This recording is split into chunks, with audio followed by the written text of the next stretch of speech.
Welcome into the Sports Buffoons podcast.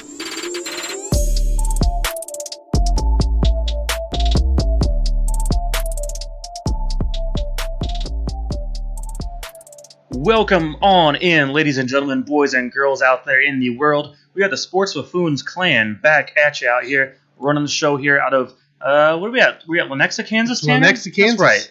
Welcome to our studio, fairly new still. We've been here now for about a month or so, is that right? Right about a month, yeah. I like it. Hope you guys are enjoying the Chiefs and Royals combination going on back here behind us, because obviously showing a little pride back here despite the fact that the Chiefs are currently 1-2 on the season. Of course, we will dig into that on this show. Give us a like and subscribe and follow as well at Sports Buffoons. We have a lot to go over today, as well as some fantasy topics. And at the end of the show, we will give our power ranking of our top 7 teams in the NFL of how we see them fit right now. So, guys, breaking news, by the way.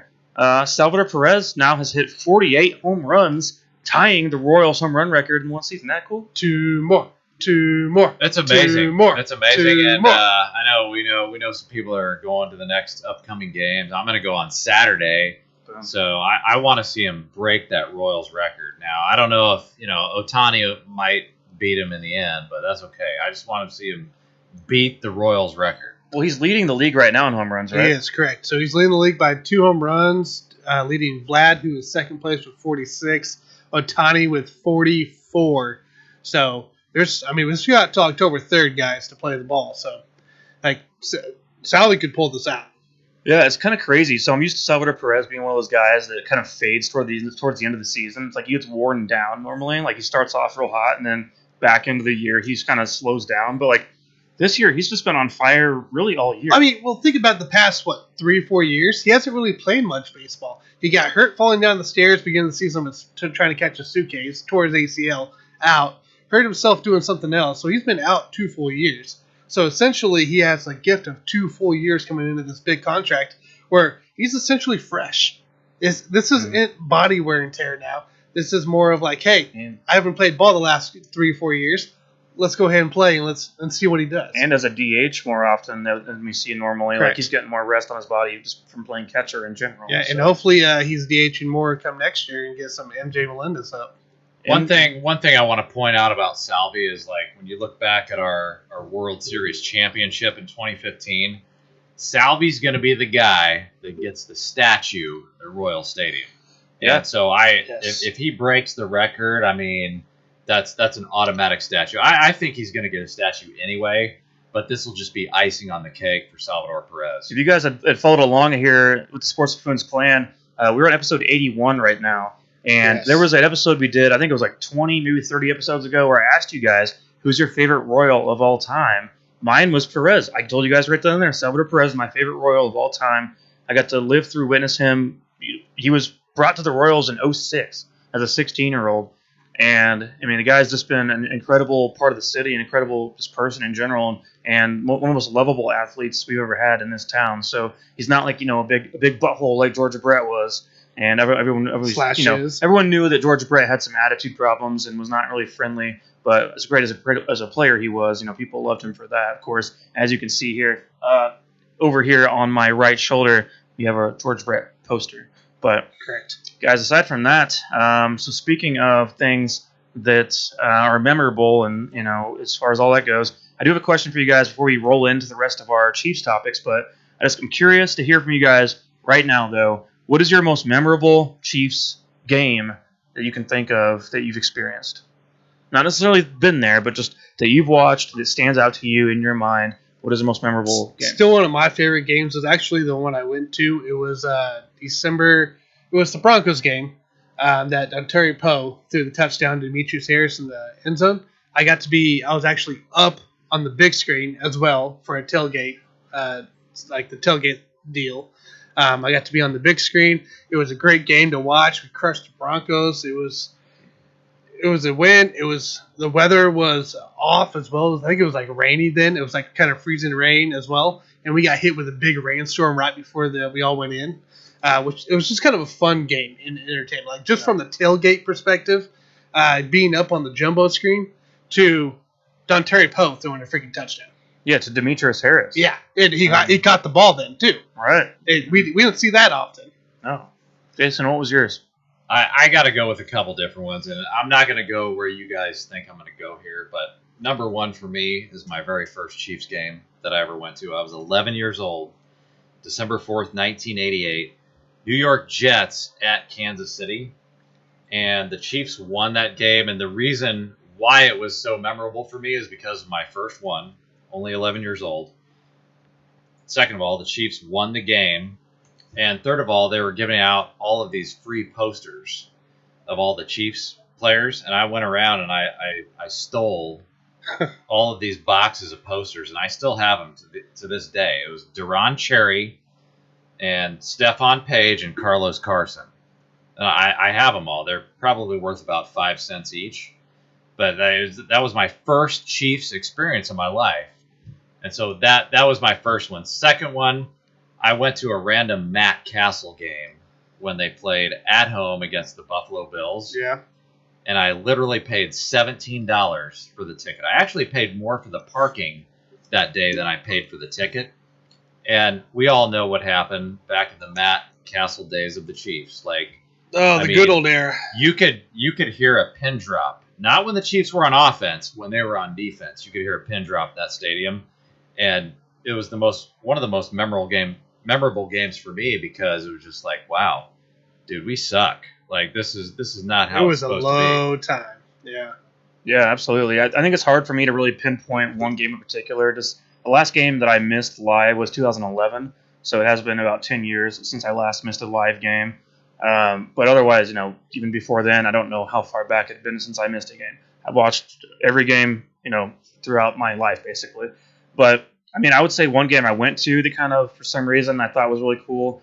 I went to a few games back in 2005, and I thought the 2005 team was really cool. And they did miss the playoffs that year, but they actually finished with a better record than they had the year afterwards. They went, I think, 9-7. They went 10-6 this year and missed the playoffs. And this was Dick Vermeil's last season as head coach. I went to the Week 17. Actually, went to the one before that. It was the Chargers too, but Week 17 game against the Cincinnati Bengals, where the Chiefs ended up winning that game 37-3. Now, in this game, Larry Johnson rushed for 201 rushing yards and 3 touchdowns. But my favorite thing, I was a big Dick Vermeil fan. As his last game there, I remember the whole crowd chanting at the end of that game, "Thank you, Dick. Thank you, Dick. Thank you, Dick." And I thought that was cool as hell. But 15-year-old, and I'm over here just chanting, "Thank you to Dick." And, he is a special coach and a great guy.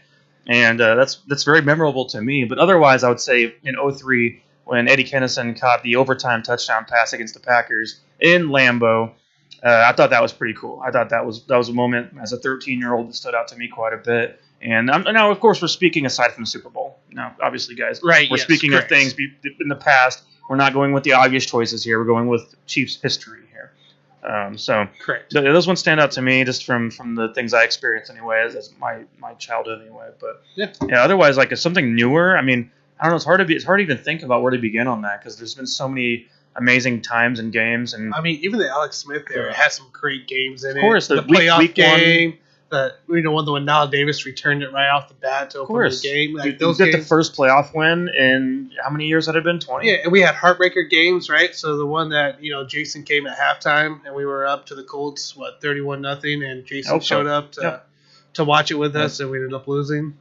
Yeah. I take full responsibility for that. Yeah. And I was at that Colts 2003 playoff game too. That one too. Peyton Manning. I was at that game too, and that was a heartbreak as well. Priest Holmes fumbled, and as we know, Priest Holmes was not a fumbler. And Dante Hall had a return touchdown, but just like the rest of the offense couldn't keep up with the Colts, who scored 45 points in that game because the defense was so bad. So, guys, I don't know. We could go on for hours on this, but we got a lot to talk about today about current time Chiefs, not memories, but present time experiences. And so, guys, I have a question for you guys. Sitting the Chiefs right here, 1 and 2, and who do we have to blame for the slow start on this season for the Kansas City Chiefs? Because there's a lot to look for right now, because we're obviously having defensive issues, offensive issues with the turnovers, and where do we point the finger? Where do we go from here? But just let me hear some of your thoughts, Tanner. All right, guys. So first off, I think you blame the whole team. You blame the coaches. You blame the team. But essentially, you got to blame these guys that are turning the ball over, for God's sakes. You're leaving – your defense isn't helping you any, right? We're struggling on defense. Correct. Everybody knows this. It's Sure. aware. They're ranked 31 right now against the run. Correct. So now, not only are you turning the ball over, you're giving your defense less time to rest, to get plan out. But then you allow guys like Justin Herbert, Lamar Jackson to come over and beat you. That's what you do. You give them the opportunity to beat you, and those quarterbacks are going to beat you. Okay, you can't turn the ball over. I don't care who it is, Patrick Mahomes, Clyde Edwards, or Tyreek Hill. Figure it out. That was 5 turnovers in a row, guys. By the way, from the end of the Ravens game to the beginning of the Chiefs game. Between the last 2 drives and the first 3 drives of the 2 games, Oh, yeah. you had 5 turnovers. Hey, I was in a keeping row. track. I was sitting there hanging out at Austin's bar out here in Olathe and talking with a buddy about that. I was keeping track in my head as well. I was like, wait a minute, how many drives in a row have we had now with a turnover? And especially when the offense is actually moving the ball downfield and yet ends in a turnover. It was such a great move, yeah. And then you have a guy that should be on the practice squad or cut, Marcus Kemp, and he drops a catchable ball. Yes, it was a little behind him, but it still was catchable. That's why he doesn't play offense. Correct. And that's why we got Josh Gordon. So there's that. I mean, there's missed tackles. There's defensive communication not happening as well. By the way, I know we're talking like who's to blame. I got to give props to Nick Bolton real quick. That guy is taking advantage of his opportunities the last 3 weeks, and he has played phenomenal. He's played downhill ball, and I think he's helped Hitchens kind of get towards that downhill ball. I mean, he leads the team in tackles right now. I mean, he's also made some tackles for loss. Correct. And I've seen him fly around quite a bit. And he's not making explosive plays quite yet, but I see him definitely making plays as a guy that's played 3 games. He's kind of figuring out, but he's in the mix. Yes. Who's to blame though? My simple answer is Patrick Mahomes. He gets that offense straight, we're fine. Patrick Mahomes needs to get those guys figured out. He's the captain of that offense. I don't care if it's Clyde. I don't care if it's Hill. Get that offense figured out. Don't worry about the defense. Jason, I don't have anything to say right now. You got to take over after that comment. Well, yeah, you're getting pissed off at what he said, and the reason why you're getting pissed is I'm getting pissed off for the same reason. So who's to blame? Guys, it's way too easy to just sit here and blame the defense. Yeah, we all know that Chris Jones disappeared. Frank Clark is overpaid. Daniel Sorensen is the ultimate jag, just a guy. Defense is not the same without Willie Gay. We get all that. But for me, the offense sucks. Okay? And when I say sucks, what I mean is it's not living up to the expectations. Correct. And it's mediocre. It's a mediocre offense, and that starts from top to bottom. And we all believe that it's going to get better, but it's the number 13 rushing offense. So for me, offensive line, got to be more consistent at run blocking. Clyde Edwards-Helaire, don't put the fucking ball on the ground. Hold on to the damn ball, man. Demarcus Robinson, I'm just throwing him out there randomly. Don't just catch the ball and fucking fall down. Seriously? No. What it was last week, it was Demarcus Robinson caught the ball and almost went behind the first down marker the way he ran. Sure. He ran the opposite way again. Right. Or whatever. Catch the ball, fall down. I mean, Mecole Hardman, do you at least pretend like you're as good as Sammy Watkins? Just for fun, right? Lucas Niang, I know you're a second-year rookie, but he's got a long way to go, right? He's playing against some good guys, though. And I say we got to save the best for last year. Patrick Mahomes, you're the heir to the throne. I get it. But please stop throwing interceptions. You got 9 touchdowns, 3 interceptions. That's not very Mahomes-like. And so for Mahomes, can you please take a break? Let's just take a little break from the fucking no-look passes, all right? Until you get your fucking team into first place, I don't want to see a single no-look pass, ever, until they get back into fucking first place. And the offense as a whole, you got 6 fucking giveaways on offense. The only 3 teams in the NFL that are worse are Tennessee, Jacksonville, and the Jets. And if I ever have to come on this show again and mention the Chiefs in the same conversation as fucking Jacksonville and the Jets, I'm going to fucking throw up in my mouth. Okay? That's fucking bullshit. That's bad. So I understand. We all know the defense has some problems. But how frustrated would you be if you're a defensive player trying to make stops, and then all of a sudden you got to sit there and watch the offense either not do shit or turn the fucking ball over? It's kind of like a snowball effect. So the blame for me goes on the offense just as much as it goes on the defense. I'm not going like fucking throw the defense under the bus here. I'm not going to do that. Like, for me, it's equal. Yeah. Everybody's to blame here, top to bottom. What do you got, Mike? I think you guys are a little weighted maybe to the expectation of how this offense has been ran, obviously, in years past with Mahomes. And obviously right now the Chiefs sit at 5th right now in points per game on offense. And there's other teams above them right now, like, obviously the Cardinals, Buccaneers, Rams, Bills, Cowboys, Raiders, Vikings, Browns are all in that mix right there. I don't think any of those fan bases are worried about their offense. I think all those fan bases, if any case of losing right there, is more concerned about their defensive issues than anything. I mean, the Buccaneers just gave up, I think it was 35 points to the Rams, and they've also only got 3 sacks right now on the season, and that's concerns for them right now at the moment. Now, I think they're fine in the long run, but as far as to put the pressure on Mahomes like that, you also understand, like, the Chiefs would have never even been in these games at all without Patrick Mahomes.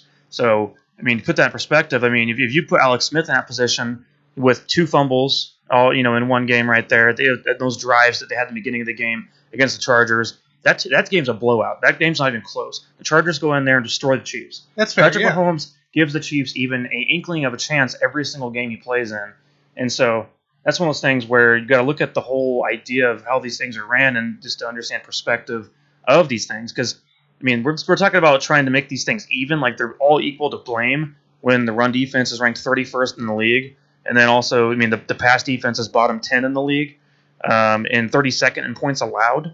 You're literally dead last in points allowed. You're tied with the Lions. Mm-hmm. And we're going to try to compare and say that they're equal to blame here. The turnovers are a problem, without a doubt. Sammy Watkins is missed, without a doubt. We saw that whenever Sammy Watkins was injured also in the past. The offense is not the same without Sammy. Now, they added a big body. We'll talk about that in a few minutes.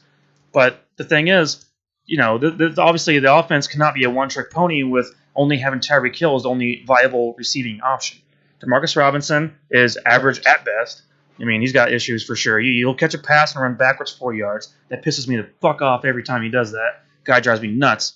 Mecole Hardman can only run jet sweeps, and then Byron Pringle doesn't get on the field at all. So besides Tyreek Hill, you have a bunch of trash, and that's a problem to me. Now, like I said, we're going to get to the other things here. Talk about it later, yeah.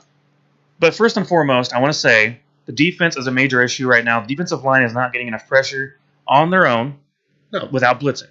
And that's how you win games. You rush the front four. You get pressure with the front four. When you have to blitz, obviously you're taking a guy from coverage, putting him into a situation where he's then taken out of coverage, leaving an option open for a hot route situation. So we know how blitzes works. We know that thing works. Like, we don't need to get into that with all you guys out there listening. You guys know how blitzes and rushing forward and how defensive line is so important. But, I mean, the linebackers are not getting in position. Anthony Hitchens let Austin Eckler get wide open on a touchdown route there the other day. And the guy was too busy trying to, change a play or audible or whatever it was, had his head up his ass, looking to the other teammates. Meanwhile, Herbert's snapping the ball, throwing the touchdown to Austin Eckler. Defense communication. And that's it. Yep. They're trying to communicate, but they're too slow. Hitchens is too slow. Hitchens is also not good at stopping the run right now. He will occasionally knife in there and make a play, but not consistent enough. Like, he's making more mistakes than he has plays on the ball and stopping the run. Correct. And so also the secondary is inconsistent. We saw DeAndre Baker, a guy who I think we all kind of like, but still make mistakes. And we saw issues with Fenton even. Mike Hughes got beat, of course, multiple times. Destroyed by Mike Williams, which I don't understand how. Snead didn't even look that great either. Yeah, so there's issues all across the board on the defense, and that's the biggest problem with this team right now is that the defense, if you put the game in their hands, can they step up and make a play? I don't think so. I think that's the biggest problem right now. And, we can talk about that stop there. It was first and goal at one point. Of course, that turned into a first and the 6-yard line for the Chargers there, and because of a false start. And they did make a stop. They did make a stop there, of course, but we see potential. That's the thing. We see potential in this defense, but it's not consistent. You have to have consistent rush. You have to have consistent communication.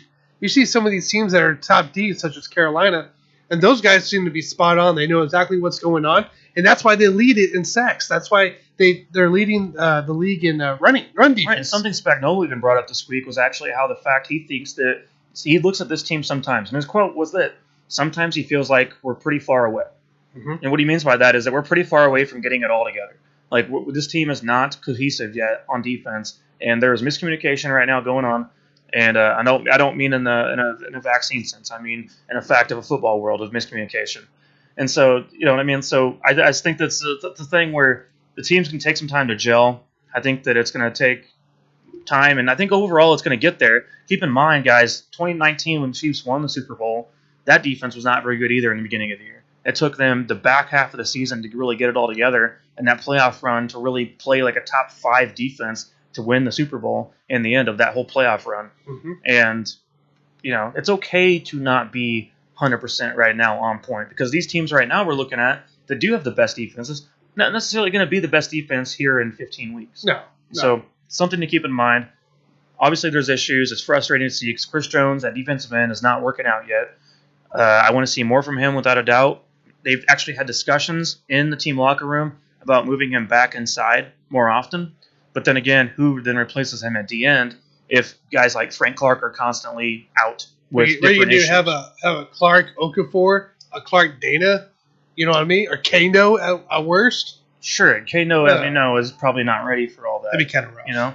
There's got to be something that has to give here, and something has to make an impact on this team. I want to see someone besides Tyrann Mathieu step up, make an impact. Jerron Reed, do what you were signed to do on this team. You were literally brought in to help Chris Jones move to the outside D end.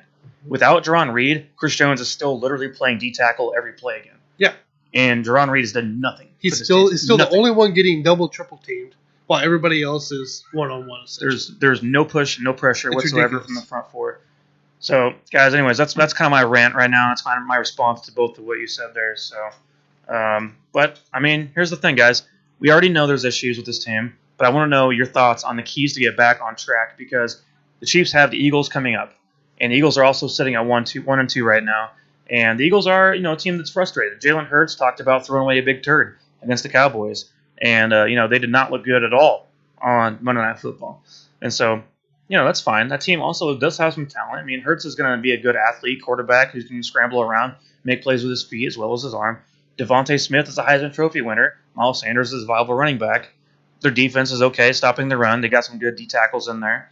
So, I mean, this isn't going to be a pushover team by any means. No. I would say that this is going to be a team that you should be able to restrict their receiving options, because most of their receivers are undersized guys. You can jam at the line and slow them down right away.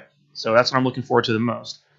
One of my keys to get back on track, and then I'm going to let you guys go, is we have to do the forcing this time. We're going to be the ones that do the forcing of the turnovers, not the ones turning the ball over. That is the most important thing in football, in the NFL especially, when every game's determined by just literally a few feet. So create turnovers, be the ones punching the ball out rather than being the ones turning the ball over. I mean, it's very simple. I have a few other things, but I'm going to let you guys go first. Tanner, what are some of your options here to get back on track against the Eagles? No, I that's what my first thing right now. Turnovers. Have none on offense. We be the one to make the turnovers, not us be the one to bring the ball over. We will force the turnovers. We will not give you the ball. Yeah. We do not want to do that. So, look, this is a game that I kind of lined up as it's a bounce me back kind of game, right? I'm not a big fan of Jalen Hurts, but the guy has played actually pretty dang decent the last 3 weeks. A little better than I thought he would. So the guy leads his team in rushing. The guy leads his, of course, team in passing. He's played a lot better than I thought he ever would at this point. We have to dominate all 3 phases of the game, period. We have to have multiple sacks. We have to have some turnovers. We have to dominate the offensive scene. I need Clyde, man, you got to show up for 80 to 100 yards. We need somebody else. We need Hill to get bounced back now, get out of those double teams and be able to catch the ball. And let's clean up some damn communication like we talked about, like you were talking about. Clean up the communication. Show us that, hey, you're not, Hitchens isn't going back late and missing that tight end down the middle. And the Hitchens and all that is not new to this team, not new to the system. A Sorensen. Sorensen even right there. Because Sorensen missed 3 or 4 calls last time. The communication should not be an issue whatsoever at this point. This defense is pretty much the same guys that we've had the last 2 years. And so it's not a whole lot of new faces. The guys all know how this system's ran. So why is there still issues with communication on the defensive end right there? It doesn't make sense to me. It seems like the only people that know what's going on is Tyrann Mathieu. And where's Juan Thornhill? Where's Juan Thornhill? Where's Juan Thornhill? Yes, by far. That doesn't make sense to me. Why? Why is he not playing? Why is he not starting? Week 2, 11 snaps. Week 3, I think, was it less than that? I think it was less than that. I think it was less than 11 snaps. I think he played 8 snaps, if I remember right. If I saw that right. And he posted on his Instagram a picture of himself that said, allow me to reintroduce myself, making it a point to the team, to the franchise, hey, guys, I cannot, come show you who I am without you allowing me to. They let him to get on the field and make plays. We saw him in preseason, guys. In preseason, he was put with the third string defense. Guess what he did right away afterwards? Turnover. He had a pick in the end zone, a turnover right away, saying, guys, this is not what I'm supposed to. I'm not here to be a backup. He's meant to be on the field. Game 3, preseason game 3, the guy stayed on until he got the turnover. Game 1 of the preseason, he played pretty much all 4 quarters, essentially. Why? Why is this guy not on the field? This guy is a difference maker, a playmaker. You can trade him and Sorensen out. It's not the big deal. He's in Andy's doghouse, and it frustrates me that Andy gets stuck in his ways with certain players, because he does. He gets stuck in his ways where he actually dislikes certain players for whatever reason. I don't know. I think it's part of Spags, too. I really do. I think Spags has something on And maybe too. they're concerned about him versus the run. Okay, so in that Baltimore game, sure, make that an excuse. In the Chargers game where Herbert's going to throw 4 touchdowns, no, that's a passing team, guys.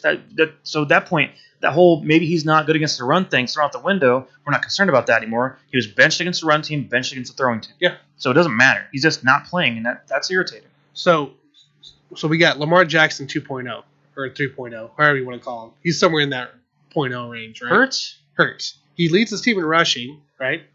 He has 179 yards rushing TD. This guy's going to make things happen on his feet. Lamar Jackson makes things happen on his feet. This guy is the less part of Lamar Jackson. Let's do a rebound. Let's get a bounce back here. Let's contain. Let's work on containing. It's not that big a deal. That's what I want. I want to contain these guys. I want to contain Hurts. I want to contain Sanders. And I just want to freaking blitz and control the box. Don't let them out. One more thing I want to put some input on there about the safety situation to me is that, people obviously have been watching the Chiefs for a long time. The Chiefs run a lot of 3 safety sets. And so keep in mind, normally you're going to see Sorensen more in the box. Meanwhile, Thornhill's going to play more of a free safety role while Matthew plays a strong. And so the Chiefs, I don't know if they've not been running the 3 safety sets as much because of the addition of Mike Hughes. That could be a potential thing right there. Maybe they were kind of replacing Hughes with Thornhill, or replacing Thornhill with Hughes more often on the defense, because this team has thrived on 3 safety sets for a long time now, and using a guy who can cover better in the box. So the thing is, it's not necessarily, in my opinion, a total complete position change as much as it is a system maybe being a little, maybe a little more decisive towards what positional they'd rather value on the field, considering corner versus a safety on the field, depending on the situation they're seeing happen. That's fair. Because we've seen 3 safety sets for the Chiefs now for the last, it's been 7 years or so. So, Thornhill played as a rookie pretty much every snap. Yeah. Pretty much every snap on this team. We know what he can do. And that was obviously with Sorensen next to him. He had great snap percentage last year, too. Last year, even though he was coming back from his injury. So, I don't get it. Yeah. But, hey, we control Jalen Hurts. We pound that defense for Philadelphia. It's going to be a whole different ball game walking into Week 5. All right, Jason. Yeah, so for Juan Thornhill, I've only got one explanation for that. He's showing up to work every day high and drunk. That's the only explanation I have. But other than that, let's get to the keys to the game. So the Chiefs, obviously, been playing like shit. They need a punching bag to take out all their frustrations on. For me, keys to the game, they got to protect the ball. Yes. And we know they haven't been doing that, but I think this is a get-right game. And so you're going to see Mahomes, Clyde Edwards-Helaire, the people that have been turning the ball over, they're going to revert back to the mean. And so I do think that Clyde is going to protect the ball. Mahomes is not going to turn the ball over. And neither one of these guys are known for turnovers. It's just the way it's kind of gone for these last couple of games. But my other concern would be, besides protecting the ball, we got to stop the run, because Philly is number 5 in the NFL in rushing yards per game, 129 yards per game. So outside of that, Jalen Hurts is not on the same level as Justin Herbert or Lamar Jackson, the last 2 quarterbacks that we faced. So, stop the run, and then we're going to let Tyrann Mathieu and the secondary do their thing. I agree. Gotcha. Yeah, for me, once again, don't give up on the run. Even though the Eagles have shown so far they've given up 3.8 yards per carry on the ground, I think that's something to still try to punch in there and prove a point. Ball. Clyde got 100 yards running this past week, which was his best week he's had in It's been a while. It's been like somewhere around week 8 maybe of last year. Last time he did that. Yeah, and if you want to oversimplify it, what's the key to the NFL? You run the ball, stop the run. It sounds too simple to be true, but that's what you got to do. Yeah. So then the last thing I had in mind though was just get this next guy we're going to talk about involved. Josh Gordon to the Kansas City Chiefs. Obviously, is going to make a major impact on the landscape of the way this team is ran. Guys out there, I told you guys going into the season, we talked about this through preseason every week. It seemed like how concerned I was with the receivers. How concerned I was that imagine if Tyreek Hill went down, what do we have left? It's going to be a shit show, and it would have been a shit show. And the thing is now the Chiefs made a big addition, who obviously has had some off-field issues, whatever. Not concerned about that right now. Let's try to live for the moment right now as much as we can. And this guy already practiced today with the Chiefs, Josh Gordon. And now, Jason, he's one of your favorite players, I think, from back in the day. Obviously, back when he was, I think, 23 years old or so. He's 30 years old now, like I said. It's guy that's still in phenomenal shape. Absolutely. I saw footage of him today in practice. Guy's obviously been taking care of himself. And he seems to just kind of be a natural football player. Guy's got long, lanky arms. And just physically, the build is ideal. 6'3", 225 pounds. So the guy is ripped out of hell. Absolutely incredible as far as shape right now, and always has been. His impact for me, though, is going to be replacing Sammy Watkins, replacing that big-bodied and also blocking ability, which is something Hardman's not going to do.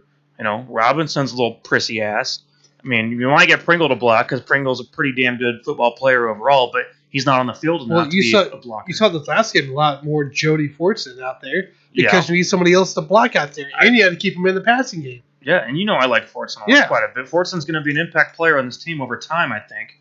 And he's also a guy who, if Kelsey, for whatever reason, was to ever become injured, I trust the Chiefs' tight end situation to get Fortson involved and to still pick up some of the slack. I mean, correct. Kelsey's maybe one of the best, probably the best of all time at the end of this. Yeah. But, he's obviously going to be decent enough to replace Kelsey if needed to have happen for a few games.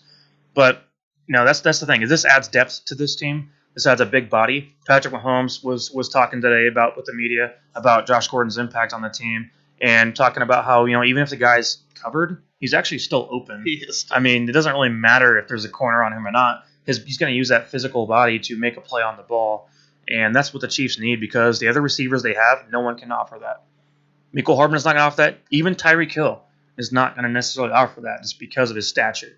But adding a 6'3", 225 receiver who can run a 4.4, absolutely, that's going to make an impact on this team. And Mahomes' trust to throw the ball in tight windows, and that he'll go up and get it. He will. Guys, thoughts on Josh Gordon? Yeah, I love it. And the first thing I thought about is the fact that we just need this guy. We need him. We need him to stay clean, and we need the guy to produce. Yes. And the reason I say that is when I look at the landscape of the NFL, you look at teams like Tampa Bay. Who do they have? They have Gronk, Antonio Brown, Mike Evans, Godwin. Those are 4 studs. Who do the Rams have? Cooper Kupp, Robert Woods, Deshaun Jackson, Tyler Higbee. That's 4 guys. And the Arizona, Cardinals. Yep. DeAndre Hopkins, AJ Green, Christian Kirk, Rondale Moore. I don't want to oversimplify this because you guys know I'm an NBA guy, but what do we talk about in the NBA? Who has the most weapons? Yep. Whoever has the most fucking weapons is going to win that fucking game. And after that, you got the Bills and Cowboys to talk about. And what do they have? Same thing. Yep. And so look at the Chiefs. Who do we have? We have Kelsey and Tyreek. And so right now, those other teams have more weapons. And quite honestly, at this point in the season, they play better defense. And so my hope is that Josh Gordon has surrounded himself with the right people who can encourage him to stay clean because, you talked about having a big-bodied receiver who is essentially always open, and that's true with Josh Gordon. But we also need a number 3 option and a number 2 wide receiver who has the ability to separate. Yes. So not only is he a big body, he can separate, and he's super fast. And so, like Josh Gordon, he's an amazing talent. I just hope he can stay clean. It's obviously going to take, 2 to 3 weeks to get integrated into the offense. But I have high hopes for this guy, and he might be the difference between winning the Super Bowl this year and not winning the Super Bowl. And you keep in mind real quick, you guys, Andy Reid's always liked giving guys second chances. Now, this might be Gordon's 3rd chance, 4th chance, whatever you want to look at it as. but he worked with Michael Vick, obviously, after his dogfighting incident. Yeah. And so Michael Vick ended up having his best passing season of all time with Andy Reid that very next season once Michael Vick came back from being out of the penitentiary out here. And what was that city out here, guys, he was in? He was in Leavenworth. Leavenworth. He was in Leavenworth. That's where Vic was staying, actually. Right out here, just not too far outside of our home base. But, yeah, I mean, Josh Gordon, similar thing. Andy Reid's willing to give guys those chances. All I'm excited for is who's ready for some fade targets in the red zone. You mean a fade? We haven't thrown a fade. We're going to throw a fade in the red zone. Wow. Corner route, and somebody who can actually catch it and keep his toes in. We saw that in training camp, The Chiefs have not run like a true fade, and I don't even know. We saw fades practice in training camp when we got to go up. It was not pretty, right? You ever going against all these short cornerbacks, you get somebody up like Richard Sherman that just signed with Tampa Bay. But Carl Harmon's not going to go for a fade. He's probably not going to catch that ball. Pringle, maybe. Robinson, you run backwards. It don't matter. Tyreek Hill, he can jump, but that's about it. You have some guy who can actually do a fade and has a chance to catch this ball outside of, Travis Kelce and Jody Fortson. I honestly can't think of it right now. Right. I assume at some point Kelsey's probably done this, but I can't think of a specific fade that Patrick's thrown to a receiver. You don't think about that. Like Dak, to a wide he receiver. gets to throw a receiver the fades. Mm-hmm. You see Dak do it. You see Stafford do it. You don't see Patrick Mahomes, I don't think in the last, at least, 2 years? I don't recall any fades happening. No, with the Andy Reid era, we've never really done fades. With Matt Castle, we did because it was like Dwayne Bowe versus a little corner, and that would work. Yeah. I mean, he got 15 touchdowns in 1 year, guys, at one point back in 2010, so keep that in mind. But otherwise, with Andy Reid's not like a big fade guy, but we haven't had the receivers to run fades either for this team. Yeah, we had Donnie Avery, and Macklin was 6 feet tall, not necessarily a fade guy. But. No, but you got a chance there. You got a chance to have a big red zone target in, and maybe that'll help our red zone offense efficiency a little better because we struggle at times with that. Well, that's because we get cute. We struggle because we start doing. We like to do the whole. We start doing goofy shit when we just need to punch the ball in there, and that's where. So why do we get cute? Is because we don't have a guy like Josh Gordon who they can throw the face. That's true. I think that's an Andy Reid problem more than anything. I think Andy Reid wants to kind of rub it in people's faces sometimes and outsmart them, and he can draw up the best plays in the world, absolutely. But there's times in the red zone where you just need to outmuscle the guy and punch the ball in with Darrell Williams or do something more simplified. You don't need to outsmart them every time you get inside the 5-yard line, and that's what Andy Reid's probably biggest flaw is as a coach. That's fair. I don't know. I just see Josh Gordon as a bigger red zone target coming up. We're gonna throw some fades, I think, this year with him. Hey, bottom line is I think all of the Chiefs' kingdom and Patrick Mahomes and Andy Reid, they've all got a big dick for Josh Gordon right now, and rightfully so. They should have a big dick for him. Yeah, I'm looking forward to see if he can play it all this week. Not sure. It doesn't sound like it. Doesn't sound like it from when Andy was talking about. No, you got to give him a couple of weeks, guys. Give him. Probably give him 1 week. I bet he is playing on the field without a doubt on week 5. Yeah, is what I'm going to assume right now. I agree with that. All right, guys. After that, now let's go to jump into some fantasy discussion. So last week, you guys were disappointing. Absolutely trash, animals, throw you away, dumpster fire babies. I don't even know what to think. I got defense here. Hold on, Jason. Your 2 stardoms last week, you picked out a Quintez Cephas, who you kept calling him fetus all show. He got 1 point. Adam Humphries, who you said was going to be force-fed all day, got 1 point. Tanner, you got KJ Osborne, got 4 points. Keep coming. Zach Pascal got 5 points. 7 targets. Absolute garbage. The only 2 targets. Yeah. No. So there was a tight end that somehow blew up for Minnesota for KJ. But Pascal had 7 targets. 4 of those were in the end zone. And 4 of those were bad passes by freaking Wentz because he can't throw the ball to save his life with his 2 bad ankles.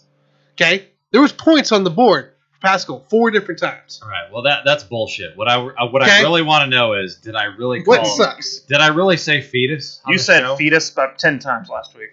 All right, guys. So the first thing I need to do is apologize for that bad advice. But also, I need to let you guys know that I had a little mishap last week on the show.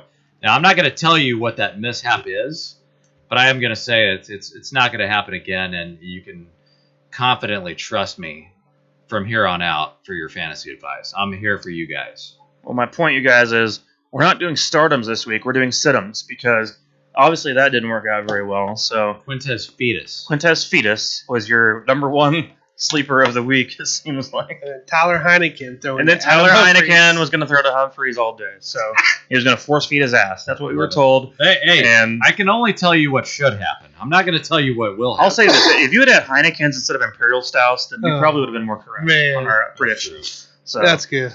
All right, guys. With that said, though, let's jump into our situms of the week. So I have a couple guys on my list, but I'm going to wait.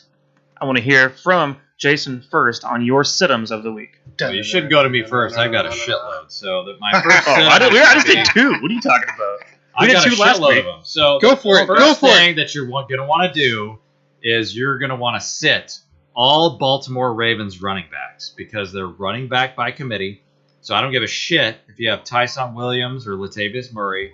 They're playing at Denver, which is number 2 against running backs in fantasy. So you're going to bench those guys. Number 2, we're going to go to Chuba Hubbard of the Panthers playing at Dallas, who is number 8 against running backs in fantasy. He went Chuba Hubbard, 11 of 52, no touchdowns last week. He was playing against Houston, okay? So I need to see a little bit more from Chuba Hubbard before I'm going to trust him. This is going to be like golf, so the lowest score wins at the end of this week. Right, sure. Whatever you want. So the next guy I'm going to bench, and I gotta save a couple of guys for you guys, but the third guy is going to be Saquon Barkley. He's playing at New Orleans, which is number 6 versus opposing running backs in fantasy. So I'm gonna bench his ass because the reason I'm gonna do that is because Saquon Barkley is playing with an NCAA Division II offensive line. You heard that here first, but it's a fact. It is a fact. It's bad. And number 4, I got to go with Justin Fucker. You are going to bench his ass at the kicker position. Wait. Hold on. This guy just scored a 66-yard field goal. Shut your mouth. Kicker of all time. Shut your mouth. Accurate. Hey. Okay? What is going on? What happens when you kick a 66-yard field goal and you set the NFL record? What happens after that, Tanner? You know it more than me. Who? He's going to get cocky, and he's going to miss a fucking extra point next week.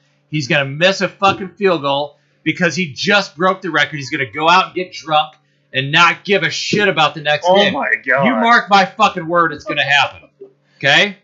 So, not that either one of you motherfuckers care about kickers because nobody in fantasy world cares about fucking kickers. 90% field goal accuracy kicker. But he missed his first field goal last week. This is in 2 years? This is expert advice, and it's like it's like Patrick Mahomes. I'll see it when I believe it. I know we're getting all this upset about a kicker, but god damn, that guy. I like how he said what happens because my mind went straight to like Tourette's guy. Like what happens when Alex Trebek has a picture of a giraffe up his ass during an earthquake? Hey, what happens when these guys break NFL records? They get cocky. They think they just go get drunk and do whatever. That's not going to happen.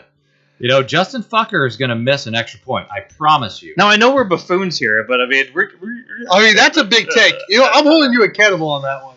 We're going to talk about that next But week. here's the thing. You can have a hot take about kickers because nobody gives a shit. It's a fucking kicker. Tucker's the best kicker of all time. Go talk about Matt Prater. He's facing the Rams or some shit. I don't care. Justin Tucker is the greatest kicker of all time, but for 1 week only, he's going to be Justin Fucker, and he's going to boot one. Because he got drunk on a Monday? Hey. Because he got drunk on a Monday and he plays on Sunday? Hey, stay tuned to the end of the show. He's going to lose them the fucking game. I don't know who you guys picked. Who did you guys pick to win that fucking game? Justin Fucker's going to lose that fucking game. All because he got cocky after making a 66-yard field goal. Wow. Take it to the bank. That's a hot take, boys and girls. Tanner, hot take. God damn. I don't know if I can follow that, dude. So, my guy to bench this week is no other than Ezekiel Elliott, running back for the Cowboys. Bench him. He's facing Carolina. Best run defense in the league. What are they going to do? What's that going to do? The same thing they did with Tampa Bay. Pass 56 times. Tony Pollard, you're up, baby. Get some points. So Ezekiel Elliott, bench him. And I agree with you on that. He had 5 points week 1 against Tampa Bay. 5 points. Bench him. And he was my number 1, actually, but I didn't mention him because I was like, who's going to bench Ezekiel Elliott? Right? I actually agree with you on that. Well, why would you bench Dustin Tucker? Hey, man, like I said, take it to the bank. What other top 15 kicker are you going to plug in there? Dude, I gave you 4 fucking picks, right? So I gave you all of my expert advice. I had to throw a kicker in there. You're getting more bang for your buck if you just listen to my advice on the kicker. Oh, man. All right. I got another running back that you need to bench this week, guys, and that is none other than Damian Harris. James White is out for the year officially today, but that does not matter because you're facing you're facing Tampa Bay. They held Zeke to 5 points, like I just said. No James White. He only had 6 attempts rushing after James White left. He had 2 targets receiving. Look, this guy isn't going to do nothing next week. Wait till the week after, start him. But do not start Damian Harris this week. Sit him. All right, I'm looking at 2 on my list, you guys. I didn't get too crazy here, but my first sit-em on my list is Chase Edmonds of the Cardinals. Yes. Playing at the LA Rams. Yes. Some of you might think this is wrong because obviously there'll be passing, there'll be maybe from behind, but both teams are, to me, pretty equal. They're both 3-0, and I like both teams quite a bit, actually. But here's the thing. James Conner is taking over that role, and they like him. They realize he is going to be the man. Your red zone running back. He's the touchdown James man. Conner. So James Conner is going to get more looks as time goes on, and Edmonds is being started in 53% of the leagues right now. So my goal for you guys here, as a fandom right here for us, is to give you information that's going to help you. So if you're on the fence, considering is it 53% of leagues started right now, I'm going to teeter you a little bit this way, a little toss off to the side, and push you over the ledge here and say, do not start Chase Edmonds. You got somebody else on your roster who's going to be better. You plug in instead, because James Conner is taking over and going to be the RB1 of the Arizona Cardinals. And like I said, guys, Conner, like you just said, Tanner, he's a red zone guy. He's a touchdown guy. Now, Edmonds might get a few catches because, that's fine. He might get 3 or 4 catches. That's fine. Who do you see on the ticker? James Conner. So, you don't see Edmonds. Edmonds is a guy you probably at this point in your season want to sell now while you can, or just put him on your bench, plug him in when bye weeks come along, and have him. I hope he gets 10 points for the bye week. I've got a bonus here. Okay, I want to give you guys a bonus sit him for the week, and I'm going to go with Dalvin Cook. He's got a bum ankle. He is officially questionable, and if you guys don't have a lot of options, you might have to play him anyway, but I encourage you to find a better option because he is going up against Cleveland, who is number 3 against running backs in fantasy. So if you've got a better option, I would bench Dalvin Cook. He just sat out a week, though. They still don't know if he's going to play.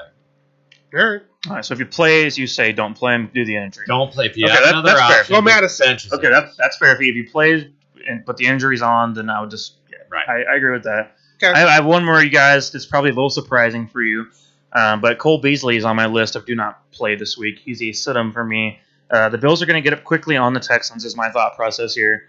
And the game's going to turn into basically a run fest. And the Bills have a rushing issue. Singletary and Zach Moss have a lot to prove. And those guys are, not traditionally great running backs. We all know the Bills are a one-dimensional offense. They're a passing offense. But Beasley's going to get his early downs, obviously. He's going to probably come out right away, run his quick routes, probably catch 3-4 passes in the game, put up 40 yards or so. So you're going to end up with like 8 points in this game at the most for Cole Beasley. And at that point, because the Bills are going to be up so big, due to touchdowns thrown over to Manny Sanders. Zach Moss. Or Zach Moss, at that point, or of course Stephon Diggs. I just think this is a game where Cole Beasley has a regress because he had 13 targets last week. Well, he had 13 targets week 1. Week 2, coming off the 13 targets, went down to 4 targets the next game.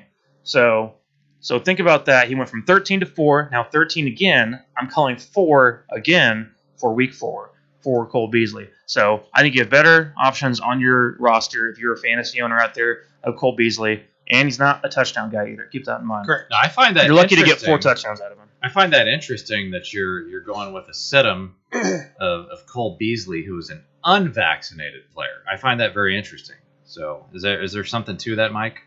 No, No, in this case, Beasley I think that he doesn't need to be the starter this week. So you're not predicting that he's going to get COVID and miss the game? No, I'm not predicting that. All right. There's no signs that show that whatsoever. So I just want to be transparent here. Why we're making the picks that we make here, right? It has nothing to do with that. It has everything to do with playing against the Houston Texans in a game that's going to be a blowout for the Bills. So that game will be over before it's even began, in my opinion. So. Guys, all right, we have another couple segments here we're going to talk about. Obviously, I want to get into our power rankings right now. We're going to be talking about our pick'ems after the show on our TikTok. So if you're still following along, give us a follow on TikTok. And we'll be going over our picks of the week. We only have 6 games to go over, but they will be the impact games of the week, the most important games of the week.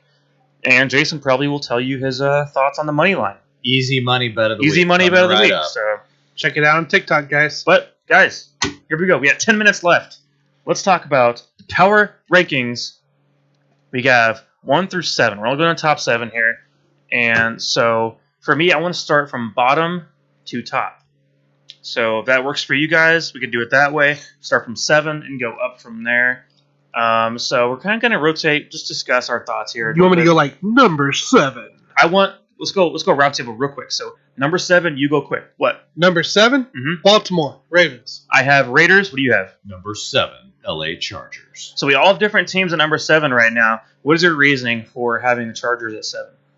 I think a lot of people would think that's way too high. Many people don't have them in the top 7. I think this division is a little bit better than people think. I mean, the Chargers, they beat Dallas and they beat Kansas City. And, Washington, I still think that's a good defense, even though they haven't really shown themselves yet. I still think eventually they're going to be a good defense. So, to me, that's 3 quality wins, and that's why I have the Chargers at number 7. So, I mean, is Washington really that shitty of a defense when they played them in Week 1, or is Justin Herbert that good? My vote is Justin Herbert is that good. That's fair. Yeah, I got the Raiders, you guys, because I think, as I told you guys at the beginning of the year, this is going to be a 10-win team for me, and they would make the playoffs, as I predicted before the season began. And they're playing very well. They beat the Ravens, a team the Chiefs could eventually not beat in the end. And so I think the Raiders are a team that can obviously work on the defense quite a bit. That's always been an issue for them. They're not a great defensive team and haven't been for a long time. But I think they got enough firepower on the offense right now to make explosive plays here and there. Him and Ruggs. You guys know what I think of Josh Jacobs whenever he's healthy. And Darren Waller, one of the top 3 tight ends in the league. So I like Raiders, number 7, and they will give the Chiefs a fight without a doubt as the season progresses, considering the Chiefs are down 2 games on them. Right. So Baltimore, guys, is my number 7. Lamar Jackson is my main reason why he's in my top 7. So many key pieces missing. We thought Baltimore was out of this, right? We thought Baltimore would probably be down 15, 20 with all the key pieces that were missing. If you have Lamar Jackson on the field and it's shown, this guy is going to take you. He's going to win. He's going to do everything he can to win the game. He converted the 4th and 19 last week to set up the Justin Tucker 66-yard field goal, who's not going to disappoint next week. So Lamar Jackson is my main reason. As long as he's on the field, they're going to be in my top 7. Yeah, just to be clear, the only reason I had Baltimore outside of my top 7 is because they played fucking Detroit in Week 3. So that's not even a real NFL team. So they don't make my top 7 whatsoever. After that, guys, number 6, I have the Cleveland Browns at number 6. I think their run game's phenomenal. I love their defense. Myles Garrett just had 4.5 sacks, and that defense is only going to get better. There's a lot of talent on that team, top to bottom. Baker Mayfield, with Odell coming back from his injury. I hope Jarvis Landry can come back, as I will. You do too, Jason, due to the injury there. But I like the Browns a lot. I mean, this is a team that if they can get it together, like in a more constructive kind of a way, and get their schematics down to a pinpoint, this is a team that has potential out the roof. I mean, that's amazing.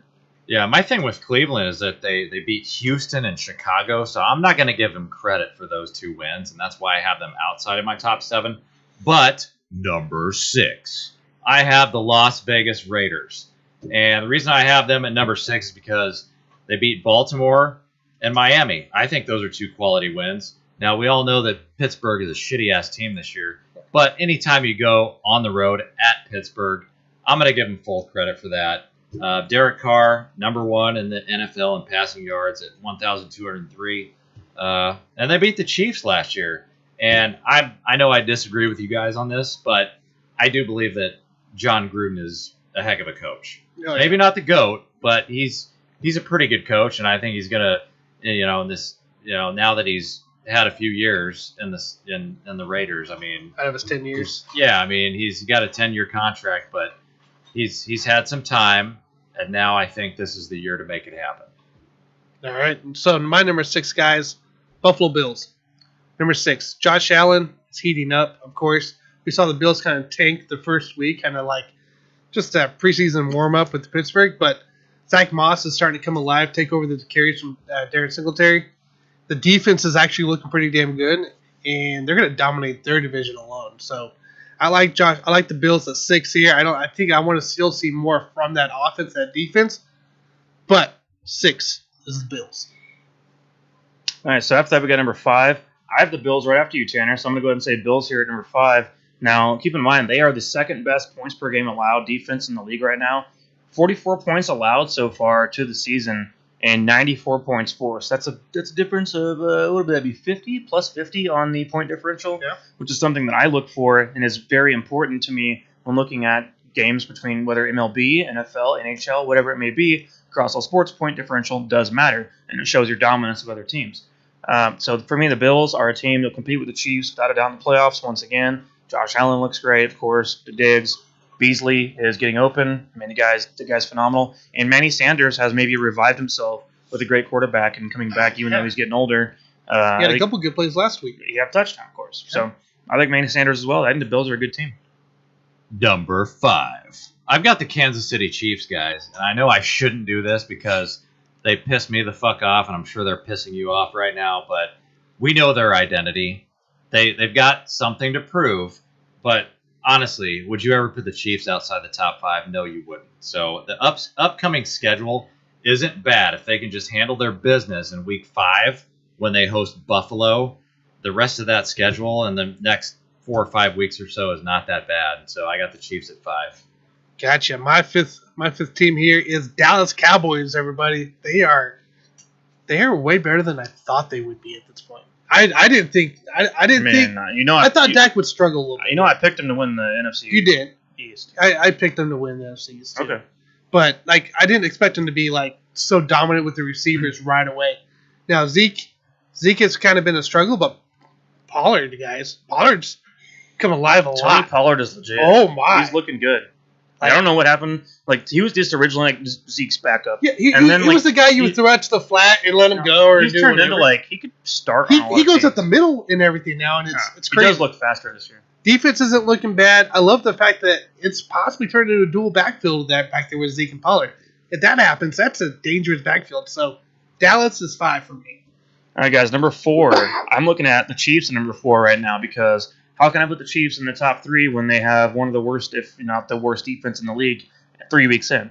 Now, obviously, the offense is great. We all know how we feel about the Chiefs, and I think Josh Gordon addition is going to make a big impact on the offense as well. But yeah, they're my number 4, guys. Chiefs are number 4 on my power ranking. All right, so I got to say something about the Dallas Cowboys, right? Because that's America's team. The reason why they don't make my list is because they've got some easy games in that fucking division, and that division is dog shit. So at some point, they're not going to be battle tested. They're going to show up in the playoffs and not do shit because they played up against a bunch of shitty ass teams. But I digress. Number 4. I've got the Buffalo Bills. Dude, they look good on both sides of the ball. I love Josh Allen's chemistry with Diggs, Cole Beasley, and Emmanuel Sanders. And so, for me, Buffalo Bills are easily number 14. Okay, guys, number 4. I know this team isn't on your list now that I'm about to say. It's not on your list at all because it would have been on your 6th or 7th for you guys. Number 4, the best defense in the league. Lights out. Carolina Panthers, baby. Carolina Panthers, best defense in the league. Sam Darnold has revived his career. No McAfee, no worries. No worries. Chuba Hubbard's here to save the day. I love the fact that Sam Darnold can get out there and still play he is playing ball lights out here. I love this team right now. I'm so excited for them. and I think they will continue to dominate here. They just traded for a cornerback from Jacksonville to boost up that defense too. So I'm all in. I'm all in. 4 for Carolina. I thought you were going to say Broncos at first. Got 26 points allowed on the season. He has the Broncos at number 1 because they're undefeated. Yes, that's potential. I mean, this is like the Ben Roethlisberger MVP like last year he talked about. So it was 11-0, not 4-3-0. All right, guys. Number 3 over here on my list. I got the Arizona Cardinals as my 3rd best team in the entire league. Currently, they are sitting right there, of course, with the Rams, 49ers, Seahawks, and the NFC West. But 103 points forced right now. Kyler Murray is playing MVP level, of course. And the defense also is coming alive. They got a lot of talent on that team. And I only see things going up. There's just too much talent to work with. So Cardinals number 3 for me. Number 3. I'm going to go with the Green Bay Packers. And what you have is you got a pissed off Aaron Rodgers because he's listening to all these people. He says that they like to talk about a lot of bullshit, right? Pat McAfee show. Yeah. So, Aaron Rodgers is getting tired of listening to all this bullshit. They've got a top 10 defense right now, guys. As far as yards per game, they're giving up 321 yards per game so far. Aaron Rodgers is going to be in the discussion. I'm not saying he's going to win it. He'll be in the discussion for a back-to-back MVP award in the NFL. This next team for 3 is going to go really quick for me because we talked about it already a lot here, but I think the Chiefs are number 3 on my bus. So it's a struggle bus right now, but I still think you have Patrick Mahomes leading the way. You had Tyron on the backfield, and hopefully that new signing with Josh Gordon is going to be a key. I'm going 3. They're still going to be contenders here. Now, if they drop the next few games, yeah, you're probably looking at them out of the top 10. So, but I still feel like there's still a lot of positivity around this team, and they're still way above the rest here. Number 2, I got the Tampa Bay Buccaneers on my list. And obviously this team is proven itself now at this point. We know how good they've been. But they just got their asses whooped this past weekend without a doubt. And there was no goofy shit with the referees making bad calls here or there. No, the Rams just destroyed them. Yep. But still, I love the Bucs. I love Tom Brady right now. Leads all of fantasy in points right now. And I think leads the league in touchdown passes even at the moment. 103 points forced, just like the Cardinals. Both lead the league in offense right now. Their defense, which we all know is very talented, still only 3 sacks in the season. I think that has a lot to prove at the moment, but I think they have a lot to work with, and that will be a team at the end of the day that will finish top 4 in the entire league no matter what. So, yeah, Bucs number 2. Number 2. I actually agree with you. I do also have the Bucs at number 2, and I don't take too much stock out of the last game. I mean, did the Bucs just win like 2 billion games consecutively? So I'm pretty sure they were due to lose a game. And so for me, I didn't really care who they lost to. I mean, except for the fact that they lost to a great fucking team. So it's too early for me to panic about their defense. It's giving up 29 points per game. They are dealing with some injuries, so I don't really care about the Rams' loss at all. Remember, these guys were 11-5 last year and won the fucking Super Bowl. So it's way too early to worry about the defense, and they're still number 2 in my power rankings. Number 2, we have the Bucs as well. The Yep. Bucs are number 2. There's Well, no we all reason. know number 1 is then. Yeah, we all knew number 1. So Tom Brady. I mean, this is a returning Super Bowl team by far. They have the greatest chance.